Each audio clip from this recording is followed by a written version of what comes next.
တိုင်းချမ်းသာခြင်းရတယ်လူတိုင်းပတ်စံရှိခြင်းရတယ်လူတိုင်းငွေကိုရေးလို့သုံးနိုင်ခြင်းရတယ်ဒါပေမဲ့အဲ့ဒီရေးကြီးတာတခုရှိ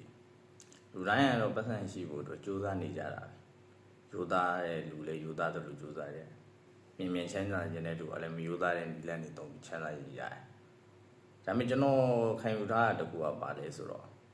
ရောင်ရဲတစ်တိုင်နိုင်ဆိုတာပိုပြီးရေးကြီးရဲ့ထင်တယ်ငွေကြီးနဲ့ပတ်သက်လာတရားရှိရင်တရားလိုနေတတ်ရမယ်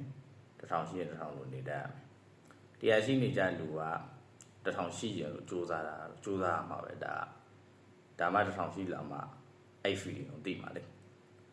ဒါပေမဲ့1000ကနေတရားပြန်ကြတဲ့အခါကျရင်လေတရားလိုနေတတ်တဲ့လူကပျော်နေရမှာပဲငွေကြီးကြောင့်စိတ်ညစ်နေရတယ်ဆိုတာကြီးကတော့တိတ်အဓိပ္ပာယ်မရှိဘူးဒါကြောင့်ငွေဆိုတာကလူတွေဖန်တီးထားတဲ့အရာပဲငွေနဲ့ပတ်သက်ပြီးစိတ်ညစ်နေရရင်တိတ်အဓိပ္ပာယ်မရှိတော့တရားရှိရင်တရားလိုရောင်ရဲတင်နိုင်မယ်1000ရှိရင်1000လိုနေတတ်ရမယ်အများတန်းကိုများတဲ့များတဲ့များအောင်လို့ကြိုးစားနေရမှာပဲဒါမဲ့ငွေကြီးနဲ့ပတ်သက်ပြီး